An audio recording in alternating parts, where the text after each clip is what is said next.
অপেক্ষার অবসান, নবম পে স্কেল কার্যকর, মহার্ঘ ভাতায় সুখবর। তো দর্শক, আমার দেশ পত্রিকায় আজ প্রকাশিত গুরুত্বপূর্ণ নিউজটি শেষ পর্যন্ত না টেনে দেখুন। ভিডিওর শুরুতেই চ্যানেলটি সাবস্ক্রাইব করে রাখুন। পরবর্তীতে মহার্ঘ ভাতা এবং নবম পে স্কেলের সবশেষ গুরুত্বপূর্ণ আপডেটগুলো সবার আগে পেতে। তো দর্শক, বাংলাদেশের সরকারি চাকরিজীবীদের দীর্ঘদিনের প্রত্যাশা অবশেষে পূর্ণ হলো। নবম বেতন কমিশনের প্রস্তাবনা সরকার অনুমোদন করেছে এবং আজ আনুষ্ঠানিকভাবে নবম পে স্কেল জারি করা হয়েছে। দেশের প্রায় ২২ লাখ সরকারি চাকরিজীবী কর্মকর্তা কর্মচারীর জীবনযাত্রার মান উন্নয়নে এটি এক যুগান্তকারী পদক্ষেপ হিসেবে বিবেচিত হচ্ছে নতুন পে স্কেল ২০২৫। সরকারি সূত্র জানাচ্ছে, শুধু বেতনই নয়, মহার্ঘ ভাতা, বাড়ি ভাড়া ভাতা, উৎসব ভাতা, চিকিৎসা ভাতা এবং পেনশন সুবিধা সবেতেই বড় ধরনের পরিবর্তন আনা হয়েছে। তো দর্শক, নবম পে স্কেলের মাধ্যমে ১২টি গ্রেডে বেতন সমন্বয় করা হয়েছে। সর্বনিম্ন গ্রেডের বেতন গড়ে ৪০% বৃদ্ধি পেয়েছে, আর উচ্চ গ্রেডে বৃদ্ধি হয়েছে আরো বেশি হারে। বিশেষ করে মহার্ঘ ভাতা বৃদ্ধি করা হয়েছে ৪০% পর্যন্ত, যা সরকারি চাকরিজীবীদের জন্য সবচেয়ে বড় সুখবর।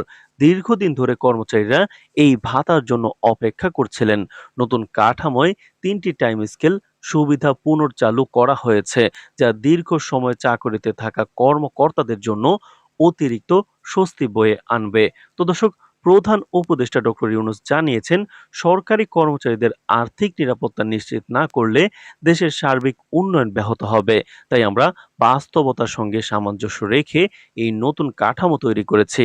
অর্থ মন্ত্রণালয়ের কর্মকর্তাদের মতে, নতুন পে স্কেল কার্যকর হলে সরকারকে বছরে প্রায় ৬০,০০০ কোটি টাকা অতিরিক্ত ব্যয় বহন করতে হবে। তো দর্শক, ভিডিওটির এই মুহূর্ত পর্যন্ত এসে এখন পর্যন্ত যারা চ্যানেলটি সাবস্ক্রাইব করেননি, অবশ্যই মহার্ঘ ভাতা এবং নবম পে স্কেলের সবশেষ আপডেটগুলো পেতে চ্যানেলটি সাবস্ক্রাইব করে রাখুন এখনই।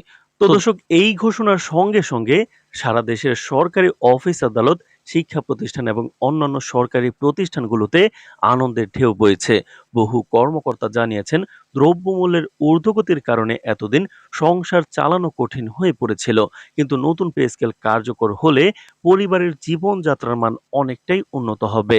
কারণ সরকারি চাকরিজীবীদের পরিবার নির্ভরশীল ব্যক্তি এবং তাদের ভোক্তা ব্যয় দেশের অর্থনীতিতে বড় অবদান রাখে।